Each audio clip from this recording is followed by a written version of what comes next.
right, y'all. Welcome back to the show, Anti-War Radio on Chaos in Austin. Next is Eric Margolis. He is foreign correspondent for Sun National Media in Canada. He's the author of War at the Top of the World and American Raj, regular expert guest on this show. Welcome back, Eric. How are you? I'm great to be back with you, Scott.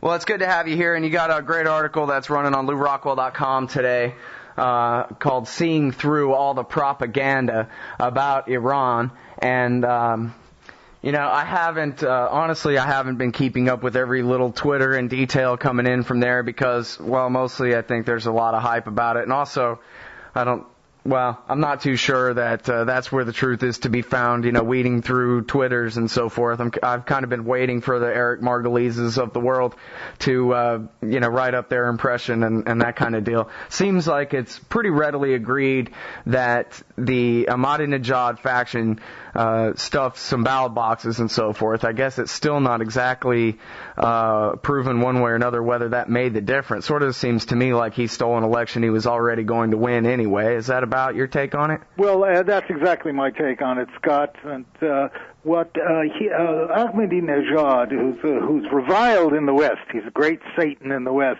and we're seeing a flood of wishful thinking in the Western media supporting the protests against him, but he won by 11 million votes, and pre-election polls showed him leading, heading for a landslide victory. There were perhaps up to 3 million votes that were brought into question, according to the latest reports we're getting.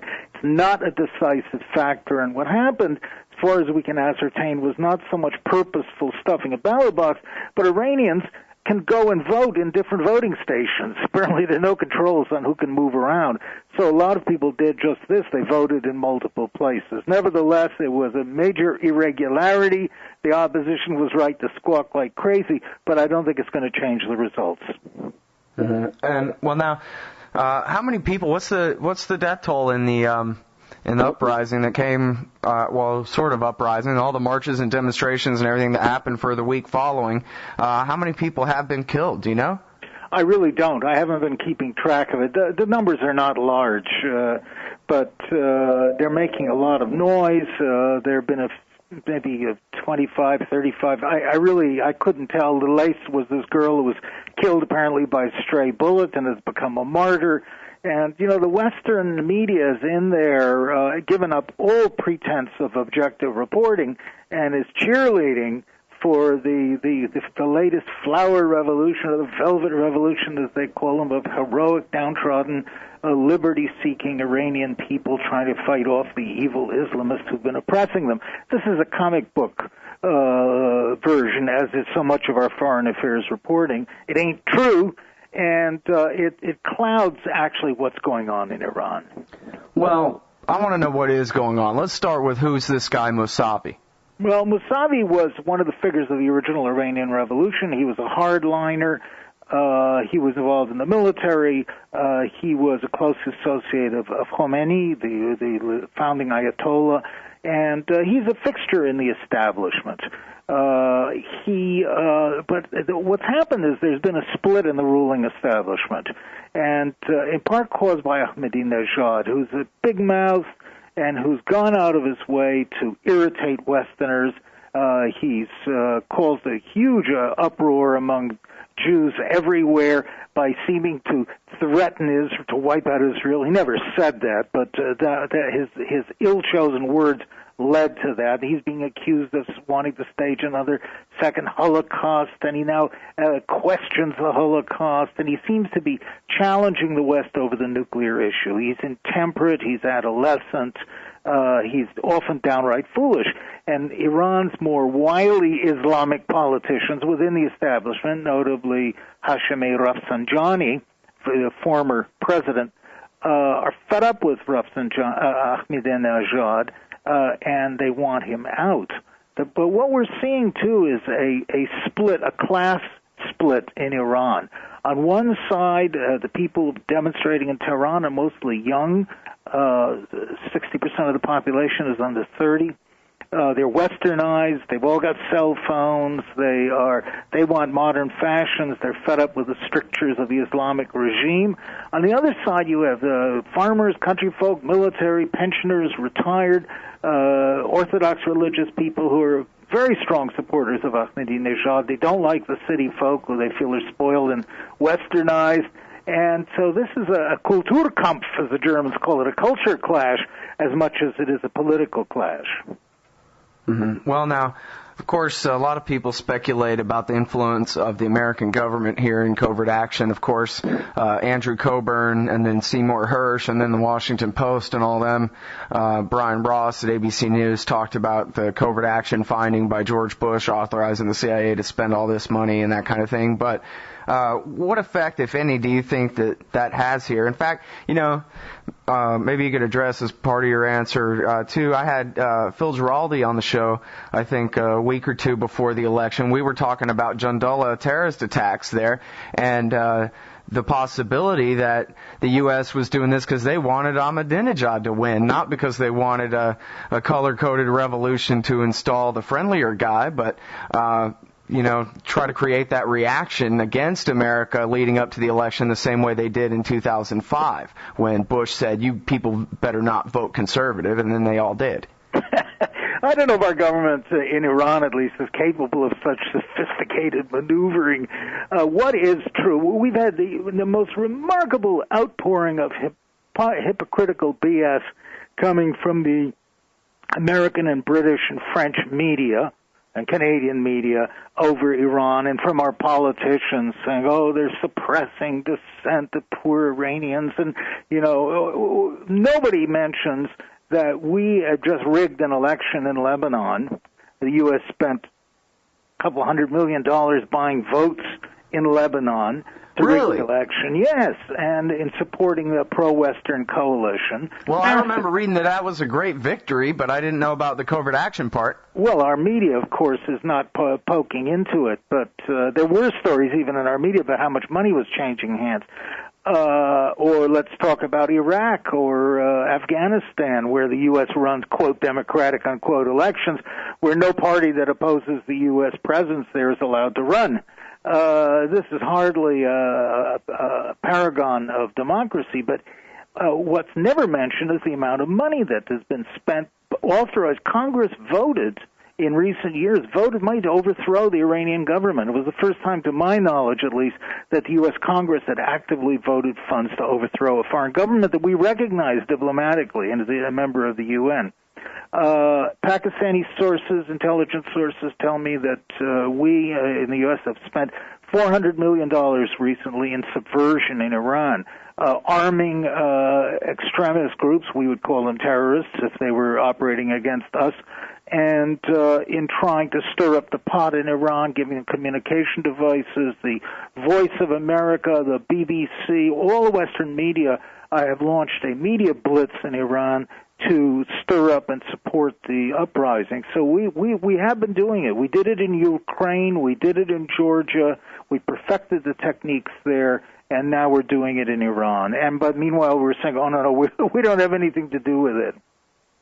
Well, it's interesting because it all kind of depends on how you phrase it. Like, on one hand, it seems impossible that, the way that, for example, Ahmadinejad or the Ayatollah Khomeini would phrase it, that, the CIA is behind all this or whatever. But, if you think back to Serbia and Ukraine and Georgia and Kyrgyzstan and even in Lebanon, where it didn't quite work out, all these color-coded revolutions, they weren't all just rent-a-mobs like Iran in 1953. I mean, the people actually at least felt that they had all been screwed out of an election, and there was a young versus old thing, a East versus West thing, and all these different things at play. And then, of course, the NED can pay a few $1 million, bring in some jumbotrons and some color coordination and Madison Avenue thing to kind of give it cohesiveness. But to what degree can the West take blame or responsibility for what's going on in the streets of Iran, do you think? Well, the West has taken advantage of unrest that was there. The West didn't create it, but it's certainly been abetting it and stoking the dissatisfaction in Iran. I mean, we've been trying to overthrow the Iranian government since 1979. Remember, we sent Saddam Hussein and financed him to invade Iran. 1 million casualties. It was caused, as you mentioned, we overthrew the Mossadegh government. How many Americans remember that Britain, our glorious ally, invaded Iran in 1941? An aggression every bit as egregious as Germany's invasion of Poland. But anyway, the Iranians remember. We don't. And they're mad at the West. But the younger Iranians are mad at the Islamic establishment, which is very retrogressive and feudal or medieval in certain ways. And it's a generational thing. They want to be liberated. As I said, they're fed up with Ahmadinejad, who's often an embarrassment to his country. And they're tired of populist politics. You know, we see the same thing in Thailand. It's not just Iran. We've seen this battle between Thaksin Shinawatra in Thailand, who's also another populist politician, with all the farmers behind him and the city folk hate him. Well, we seem to see this phenomena going on. But we are fanning the flames in Iran, and have been trying. Look, we've had Iran under economic siege since 1979. We attacked their banking system, their export system, their oil industry. We've done everything we possibly can to overthrow that government except to drop a nuclear weapon on them. And now we see this wonderful opportunity to really jump in and cause hell. Yeah, well, the neocons announced before this thing, Daniel Pipes and Max, Not Enough American Blood Has Been Shed Yet in Afghanistan, Boot, both wrote that they wanted Ahmadinejad to win because he's easier to demonize and easier basically to have an excuse to start a war. Well, the director of Mossad, the Israeli intelligence service, said exactly the same thing. Mayor Dagan. They're rooting for Ahmadinejad, which I think is hilarious because it reminds me of the Soviet Union in the 1930s when the Kremlin would suddenly make a 180-degree policy change, and all their communist minions and apparatchiks who'd been parroting the party line out in the boondocks were suddenly caught flat-footed, and they didn't realize their policy had changed. Well, this is exactly what's happened. While Ahmadinejad is being held up in the United States as a great Satan, here are these neocons and hardline Israelis who say, no, we want him to stay on. It's just the way Israel supported Khomeini during the 1980s and sold him $5 billion worth of arms when Iran was fighting Iraq. There's a lot of double dealing going on here, and as I said, a ton of hypocrisy. Well, you know, that's really interesting, too, the whole Iran part of Iran-Contra and the Israeli part of that.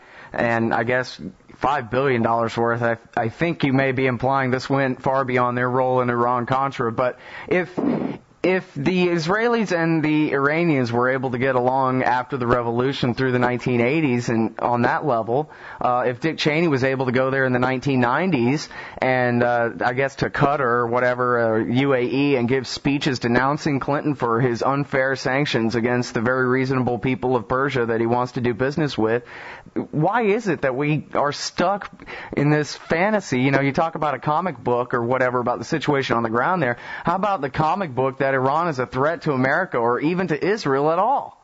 Well, it's a nonsense to America for sure. It has no capability or intention, any more than North Korea is going to launch a nuclear weapon at Hawaii, as we were hearing this week. I really like that one. I thought that was funny. I mean, why? Anyway, that's for another program. But Iran might be a potential threat to Israel if it gets missiles and nuclear warheads. But Iran only wants nuclear weapons because Israel's pointing nuclear weapons at Iran, and Pakistan has them, and India has them. Let's talk Middle East regional nuclear disarmament. That is the security answer, not this existing arms race. But anyway, Iran is not a threat to the United States. In fact, Iran should be a major U.S. ally. Well, I mean, they're certainly our best friends in Iraq and could be our best friends in Afghanistan in the war against the people there. I don't know if that's a good thing or not, but at least it shows that they can be worked with. Well, you're quite right, Scott. We are playing footsie with Iran in Afghanistan and in Iraq big time, while fulminating at them from Washington. You know, a lot of it is domestic U.S. politics. You've got the Christian groups who are angry at Iran because they're Muslims, and you've got the Israel lobby, which I guess until this week was beating the war drums against Iran, but now that they hear Ayatollah Pipes and the head of Mossad calling let's make nice to Ahmadinejad, I think they're confused. They're as confused as the U.S. government right now.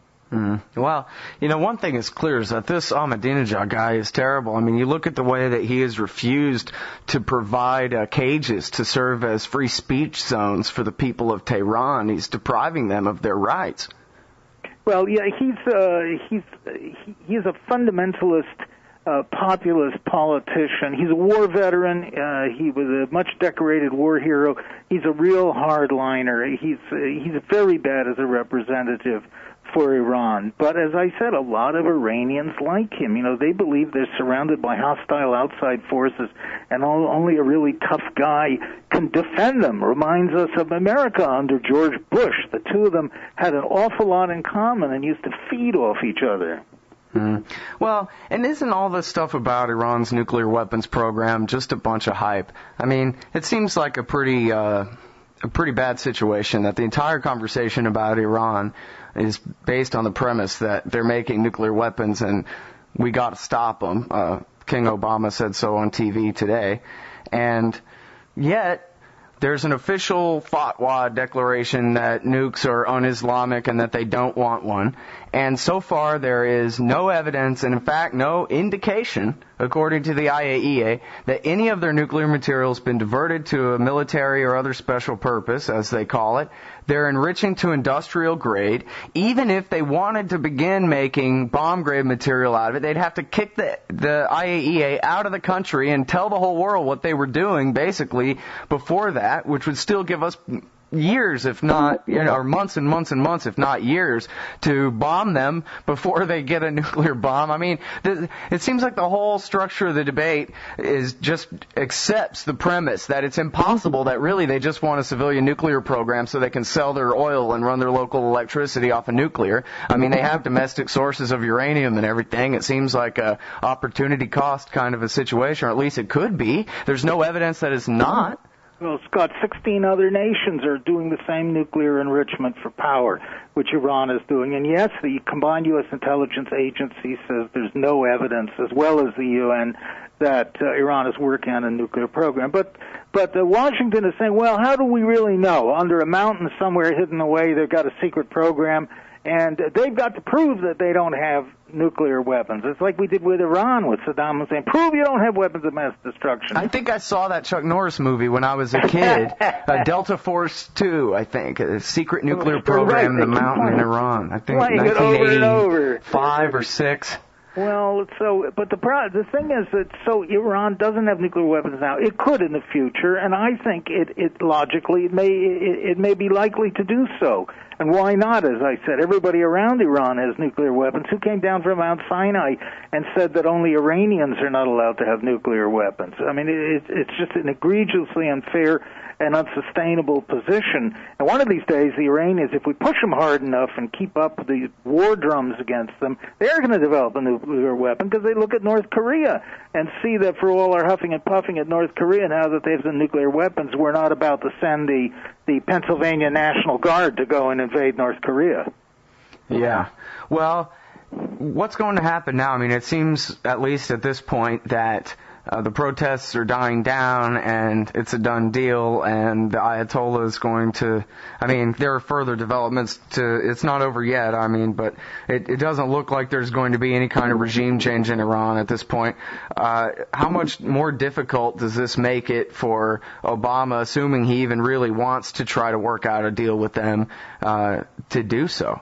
I mean, or is this going to just play into the hands of all the John McCains of the world? Well, Scott, one of the reasons that Iran has been developing its nuclear program so slowly to the surprise of many nuclear experts. It's been at this since, the 1980, is that there's great confusion in the upper ranks of the badly splintered Iranian government over whether to go ahead or stop or what way, what kind.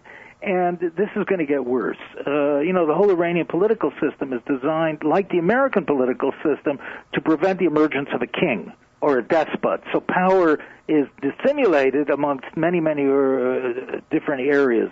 And it's going to make it more difficult. There's a big split in the current leadership in the political establishment. Keep our eyes on Hashemi Rafsanjani, and remember the name Ari Larijani, two figures who are going to wield very important power, and they are going to be moving against Ahmadinejad, I think. So it's like watching, 6 men fighting under a carpet. We're going to see lots of action, but we don't know exactly what's going on. But it is going to be harder for Obama to try and negotiate with Iran, and I don't think he would have ever gotten anywhere anyway. The Iranians are very stubborn and very wily, and they're determined to go ahead with it. So the U.S. is going to have another major headache with Iran. I'm just writing my column on the subject now, and, Iran has been a curse to the United States, and it's going to continue that way unless we start adopting a more mature policy. Can you tell me very much about this guy, Rafsanjani? They say he's very rich, but I wonder, what he does for a living. Well, he was a cleric, but he was also a businessman. And he's very much in the clerical establishment, a pillar of the Islamic Revolution. But he's the man of the bazaris who run the bazaar, which are sort of like the business class in Iran, merchants and traders. And he's grown very wealthy in that business and with his connections. His opponents keep accusing him of being corrupt. He's in his 70s now, so he's not a spring chicken, but he's very wily. He's bitterly opposed to Ahmadinejad, and he thinks he screwed up Iran's relations with the Western world. But also inside Iran, there's a big fight going on because a lot of this is about economics. Ahmadinejad, as I said, is a populist. He's espoused all kinds of extreme left-wing economic solutions. He's brought in very big subsidies for all kinds of things, gasoline, bread, sugar, etc. Iran's economy is staggering, also worsened by the Western boycott. Rafsanjani represents more the right-wing economic free marketeers, if you want to call them. And so they're fighting it out on this very bitter economic issue, which is affecting everybody in Iran because the economy is in very, very serious trouble. So if you had to guess, do you think it's going to end up where the faction that lost here is going to gain more power in the meantime before the next election, or it'll be more of a backlash and more of a reactionary, even worse kind of Ahmadinejad government? Well, I think everybody in the leadership has been wounded by this battle, and nobody has won, but everybody's been damaged. Certainly Ahmadinejad has been damaged, but the supreme guide, Ali Khamenei, has also been damaged because his authority has been challenged for the first time, and he's shown to be what he is, a weak leader.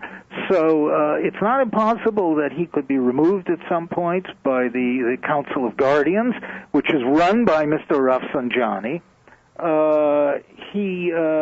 Ahmadi's authority is undermined, his charisma is certainly hurt. I think we're going to see confusion and sniping and things going on in Iran for a long time, while the West continues to stir the pot, and upon some of these groups that have been rioting in the street will go underground and start launching violent action.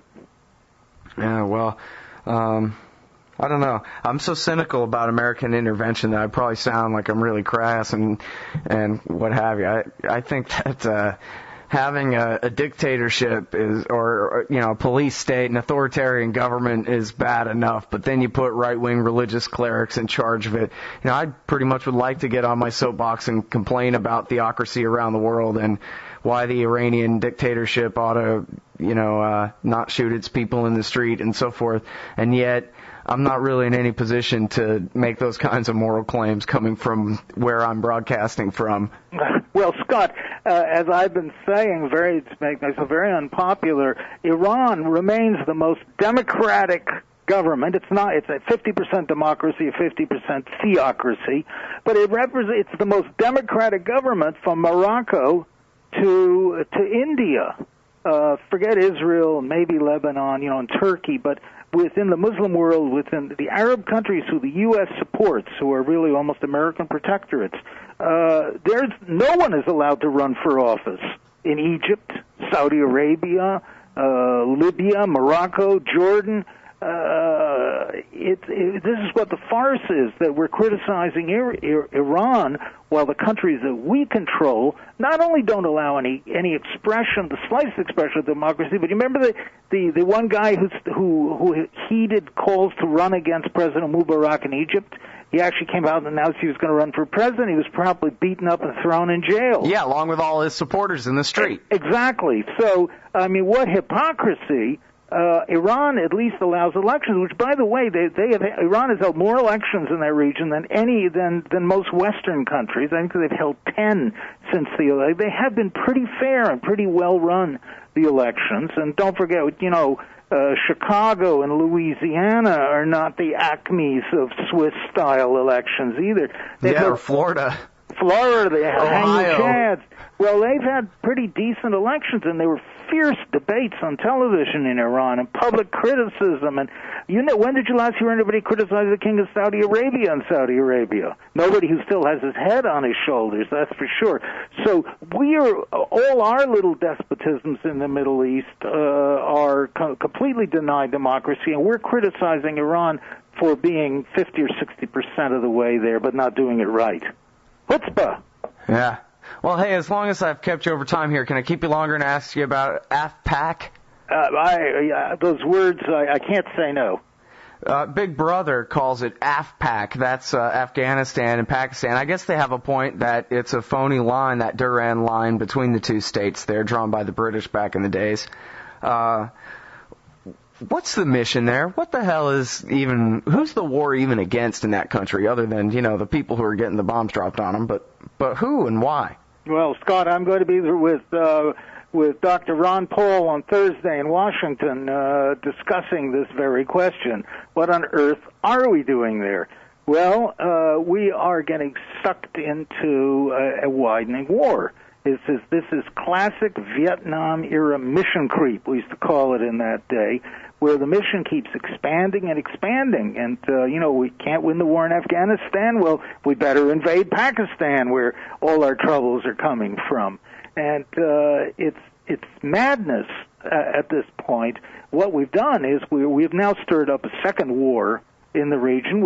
Our rented Pakistani army, we're paying them $1.5 billion a year, God knows how much in secret payments, has just created 2.5 million refugees.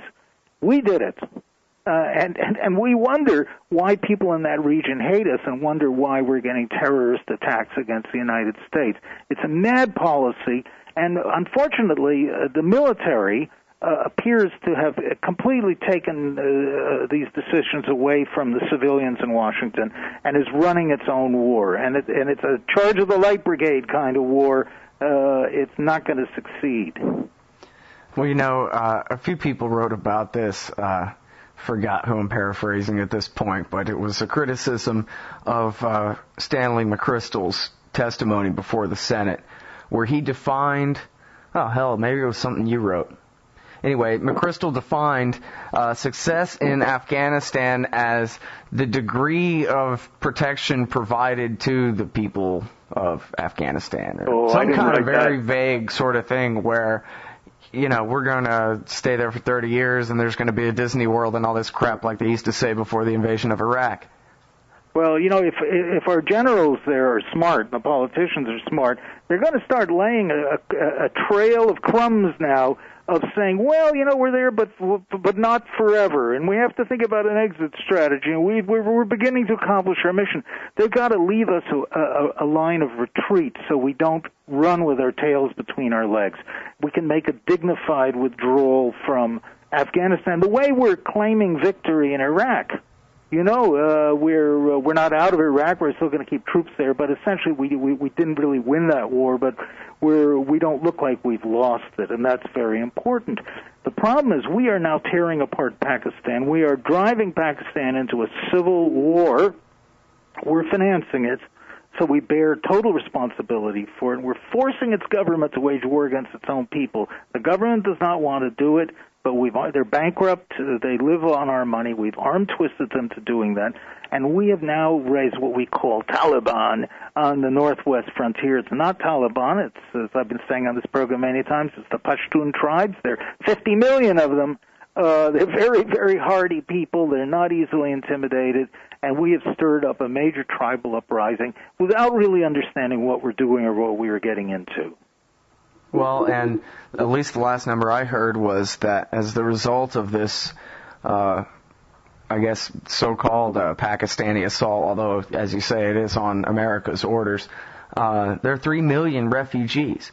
So I wonder, like, what kind of cause and effect sort of ripples are going to come from that. I mean, you're going to have a bunch of people who are from the wild and crazy, untamed Islamic areas now all fleeing into the cities, right? So, well, we're yelling at the Iranians. Imagine the nerve of Washington yelling at the Iranians for shooting at some of its people in the streets or beating them over the head with truncheons, while we have unleashed the Pakistani army against its own people, these Pashtun tribes, and as you say, created 2.5 or 3 million refugees, killed thousands, and have now created a war situation. Which situation is more egregious, I ask you? Well, and, you know, the whole, as you say, the mission creep thing here, none of these people, I guess maybe the rotation in the jobs is always so quick that these people don't ever get to see the effects of the things that they do or something, or they just don't care at all, I guess is more appropriate. But there's the whole thing in the New York Times, the discussion about, well, maybe we need to start bombing inside Quetta, which I think, to my understanding, is in the southern part of Pakistan. And, of course, the point being that, well, we bombed the hell out of them in Afghanistan. So they fled to Pakistan's northwestern tribal areas and north and south Waziristan. So we bombed the hell out of them there. Well, now they fled to the big cities in Pakistan. So maybe it's time to start doing targeted airstrikes in Quetta. Well, am I even saying it right? Yes, Quetta. I'm amazed to see the New York Times has become a jihadist and beating the war drums in today's editorial for more military action in Afghanistan. I mean, what the hell does the ultra-liberal New York Times have beating the war drums on Afghanistan, except it did the same thing over Iraq? One thinks the New York Times has been taken over by the neocons, which is probably the case. But you're right. The war, we fight them on the border, they retreat, we go deeper, deeper, deeper. This is exactly what I meant by mission creep. And we don't have the soldiers to do this. We're trying to get the Pakistani army to fight our war for us, but it's not going to work. And one of these days, the soldiers are going to turn against their own officers, and there's going to be a big revolution in Pakistan, and we're going to create a really huge regional problem for us. It's such a dangerous area, I can't begin to tell you. And we're blundering around there like drunken elephants with no knowledge of what's happening on the ground, saying they were fighting Taliban when we're stirring up a tribal uprising, and the Indians are watching this with growing interest. You know, this is the thing, too, though. I mean, reason is completely broken down here. We're talking about policy, a military policy that's not even a political policy. It's simply a military policy. And what you're telling me basically is that it's all based on the land of make-believe. It might be, you know, the situation on the ground as described by Sean Hannity or something is the basis for the war. So they're what? They're just warring against Pashtun tribesmen indiscriminately, and they have no end in sight. They have no plan that this is the reason why we're doing this, and it's going to last this long, and this is even who we're trying to kill, not those guys, but these guys, or anything? Or you're telling me that basically they're just saying, look, go and kill people in that part of the country, and then we'll see what happens after that. It's a policy of ignorance and arrogance, something that led us into Iraq. We don't, you know, even a British general from Iraq said we're culturally ignorant. We really don't know what's going on in the area. And, you know, I just read again in the New York Times that it's calling for more training of Afghan troops. We need to build an Afghan army. Well, the Soviets tried that. They had 260,000 Afghan communist troops, and they were useless. Well, they need more training. Well, Afghans have been at war for 30 years. The last thing these guys need is more training. What they need is loyalty to a government and respect for a government. And we buy loyalty, we rent loyalty, and we've created in Kabul another little Saigon, sort of filled with hookers and bars and all kinds of highly paid consultants and soldiers on leave, and that has nothing to do with the rest of the country, and is becoming a little isolated fortress. And I think we're going to see the same thing happen there that happened in Saigon.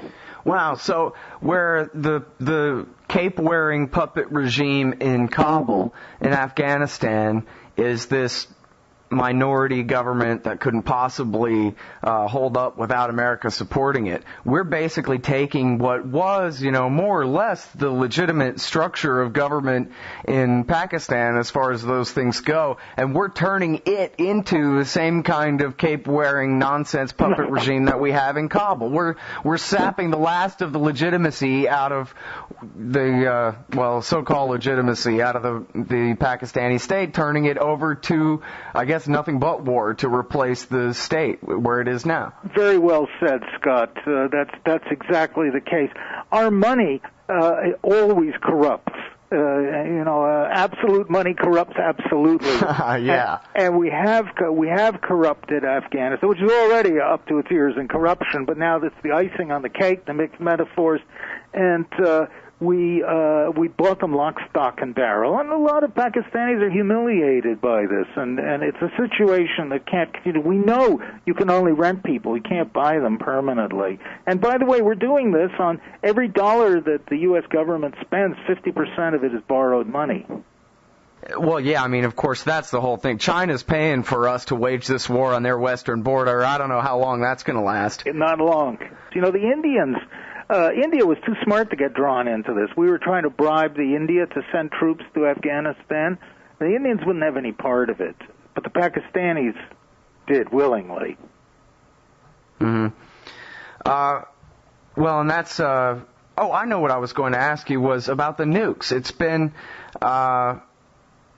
Let's see, I guess I've been interviewing you on the show for a few years now, and it's probably been a year or two even since we really discussed this, at least in detail, about, and the last time we did discuss it, your point of view was that the crazy so-called, the people who would like to take these nukes and act like a madman with them is basically impossible. Don't worry about, of all the conflicts and crises in Pakistan, the idea that the Pakistani military is going to lose control of those nuclear weapons is the furthest thing from what you ought to really be worried about. It'd be very, very hard for anything like that to happen. But then it's been a while. Is that still, on the outlandish side of possibilities? We are not seeing what the line goes in Washington. The jingle amongst the neocons, the jingo amongst the neocons is turbaned kooks with Muslim nukes. That's not the case. Pakistan's nuclear weapons remain, as I said before, under extremely tight army control.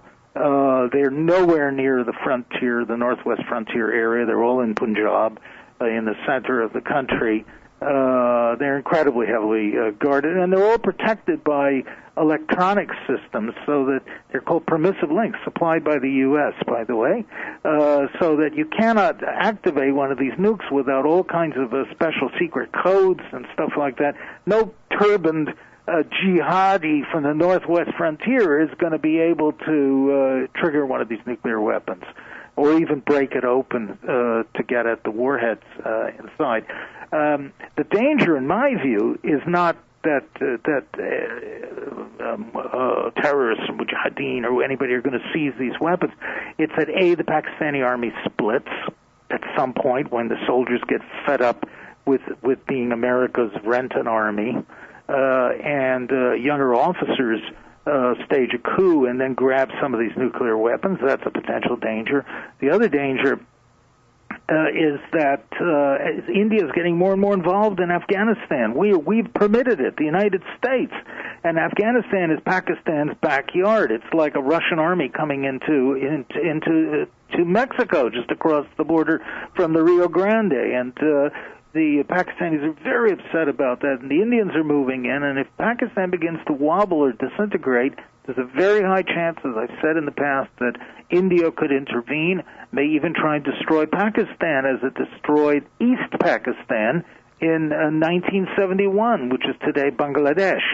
Well, at the same time, there's some kook general in the Pentagon who's got a red line on a piece of paper somewhere that says, if this, then we invade and try to steal those nukes ourselves. That's been discussed for a long time. The Israelis have been trying to cook up strikes against Pakistan's nukes with the Indians, where Israel is very influential, and that could provoke a nuclear exchange between Pakistan and India. Indian intervention in Pakistan could certainly provoke a nuclear exchange. I mean, that to me is a much greater danger than the idea of loose nukes, which after all have to be delivered somehow.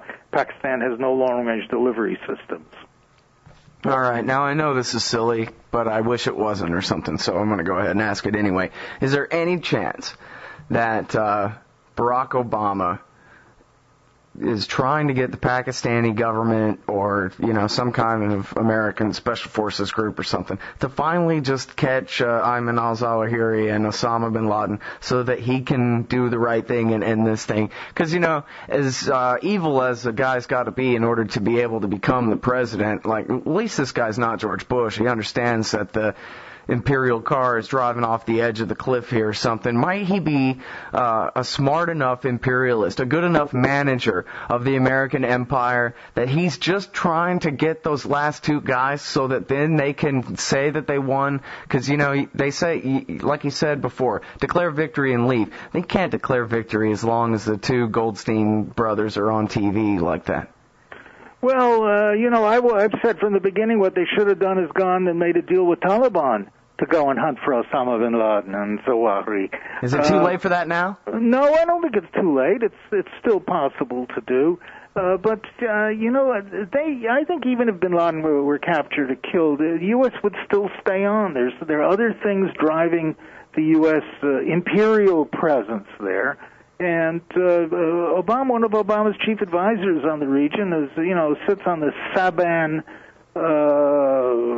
think tank. They're hardened neocons. They want the U.S. in that region fighting, and I don't think they're going to withdraw, whoever they capture. I wish it was the opposite case. Yeah. Well, I heard, and this guy's a double talker, I don't know exactly what your estimation of him is, but I saw Zbigniew Brzezinski talking about, we need to declare victory, figure out a way to declare victory and get out of there, because we don't want to get bogged down in that area. But then I thought that was his whole shtick, was this is the giant arc of crisis, and he's like that one old British imperialist theorist that says you have to occupy Central Asia in order to be the dominant power and all this kind of stuff, and that they want to stay there, all of them. No, I've interviewed Brzezinski. I have a very high respect for him. I think he's one of the smartest foreign affairs brains, if not the smartest in Washington. And he, like me, he's an old geopolitician, and he does talk in the heartland and all this kind of stuff. But in essence, he's right. We should get the hell out of there and find a way of doing it quickly. And I don't think Brzezinski or anybody else pretends that we can dominate that region militarily much longer when we don't have any soldiers or money left.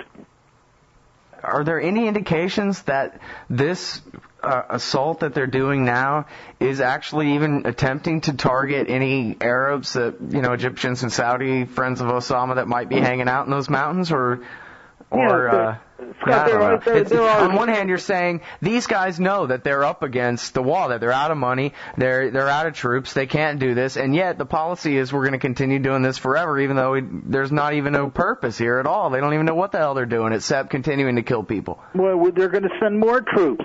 It's what my friend Arnaud de Bourgrave, he cited a French expression, which is to flee in advance.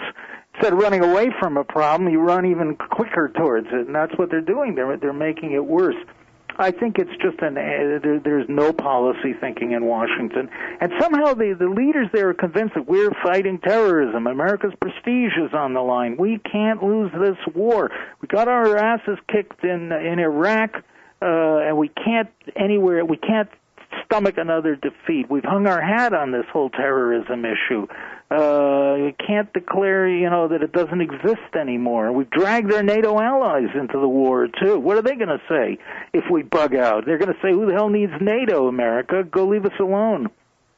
So that's the best I can summarize the influence on President Obama, who's a smart man and shouldn't be committing such a stupid policy.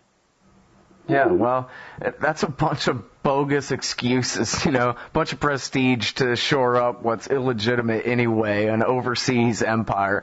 Whoever, that's the whole thing, too. I mean, if they just said to us, look, we replaced the British, it's our job to rule the world now, okay, and they were honest about it, I don't think the American people would even be for it anyway. They always have to dress it up as self-defense or guaranteeing liberty somewhere or something in order to justify it, women's rights and school for little girls and whatever. Well, exactly, but if you're going to rule the world, Afghanistan is not a good place to focus on. And for God's sakes, fighting a war like this for oil that's costing us, Afghanistan's cost $46 or $48 billion so far. You could buy a hell of a lot of oil for that money and not have to worry about it. But, the military-industrial financial complex in Washington has got its heart set on this war, and you hardly ever hear anybody in the U.S. saying, pull out of Afghanistan. Obama has declared it a good war, and most Americans still believe, because of too much media propaganda, that it is in fact a good war. Yeah, well, that's certainly true, and especially now that the Democrats are in charge of it, it's not like most right-wingers are anti-interventionists by default. You got to propagandize them for 10 years in a row to get them to be non-interventionists. Well, that's right. The Democrats are doing just as badly as the Republicans. They're putting on a shameful display, authorizing these wars. Everybody's scared to be called unpatriotic or un-American. I've certainly been called that all the time for criticizing our foreign policy. I'm not a politician. I can take it, but the politicians don't have any guts. They don't want to face it. Yeah, well, the longer we put off dealing with the truth, the harsher it's going to be when it all comes due. Well, that's exactly right. And we are going to be in bigger trouble there. Look at all these crises are running together: Iran, Afghanistan, Pakistan, Kashmir, Iraq. This whole area, this area wasn't boiling until recently, and now we're in one big mess in this area. We don't know where to turn first.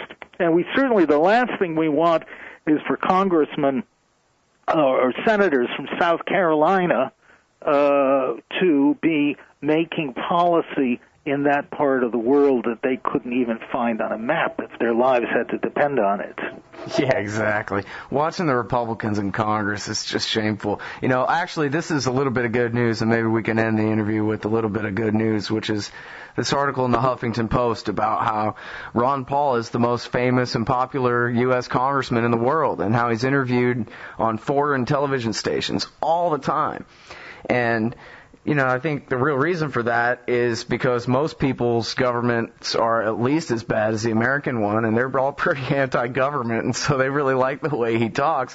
But also it's because there is no real intellectual opposition to the Democratic consensus in the imperial court right now except him. I mean, all the Republicans have is Mitch McConnell and Newt Gingrich and Rush Limbaugh, who are all a bunch of know-nothing, pro-torture, idiots that nobody has any respect for. So here Ron Paul is coming out ahead as the intellectual leadership of the Republican Party, at least for now. Well, I've written a long time ago, he's the only major politician in the United States who's telling people the truth, and who dared to tell Americans the truth. And that he is respected abroad very much for that. But I don't know how far he's going to get. I certainly applaud him and support what he says. Yeah, I mostly think he's doing what he's supposed to be doing, which is giving speeches in the House of Representatives and voting no. I think that's probably his best role that he can do. I'm glad we have him. I'm glad he has the guts to stand up. I wish more of our politicians did. All right, everybody, that's Eric Margolis. He is the foreign correspondent for Sun National Media in Canada. You can check out his website at ericmargolis.com. And You can find his most recent article, Seeing Through All the Propaganda About Iran, at LouRockwell.com. Thanks very much for your time on the show today, Eric. Great pleasure, Scott. Cheers.